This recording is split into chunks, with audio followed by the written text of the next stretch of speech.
We often have our own personal preferences as to whether a one-story or two-story would be best for us. I'm April, and this is Raul, and today we're going to be talking about the pros and cons of one or the other.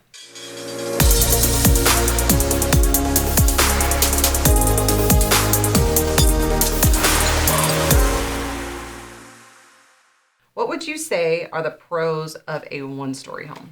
Well, there's a lot of pros when you look at one-story homes. For one, some people would see it as an entry-level home, right? Something that's small and manageable. You don't have to worry about stairs. You don't have to worry about going up and down. But, the maintenance is a little bit easier. You don't have to worry about any exterior siding that's on the second floor. Sometimes it's easier to evacuate in case there's an emergency. But truth be told, 60% of the houses on the market are one-story homes for a lot of different reasons. When people get a little older, they want to be on the one-story because the stairs just don't work out for them. And some people see a one-story better because you utilize the house a little bit more than you would a two.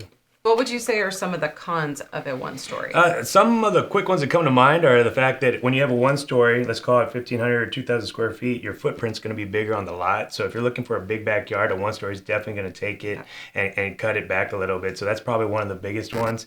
And then if you have a house that's two-story on the right and two-story on the left of you, you're not going to have that privacy feature. So those, I would say, are some of the cons when it comes to a one-story home. What are some of the pros of owning a two-story home? Well, some might say that there's privacy, right? Because you're a little taller than the neighbors around you.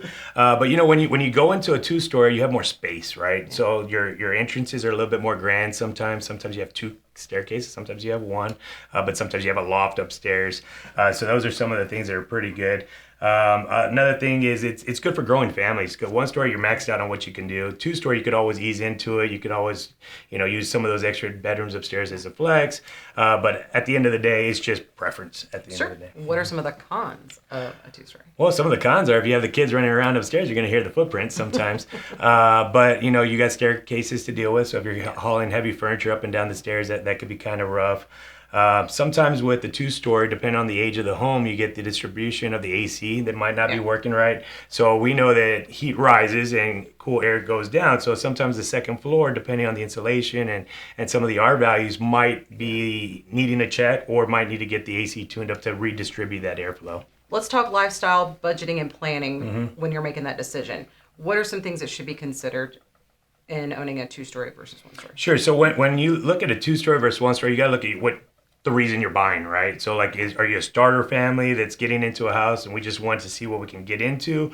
Or is it because we're planning to have a little family or maybe even a little army? I mean, you never know. But theoretically, we think that two-story homes are considered an economy buy because the price per foot on a two-story versus a one-story is going to be much less on a two-story home because the systems that are already in place with the one-story are there. You got the slab in place, you got the AC unit in place, you got the electrical system in place, the plumbing's in place. When you get a two-story, all you're doing is adding on to that original system. So from a 2.5 ton, maybe to a 3 ton. Maybe we need to do extra ductwork, more registers, maybe a little bit bigger electrical panel, but the components of the system are already there. So when you look at a two-story, you're going to get what they call the bigger bang for your buck, if you will.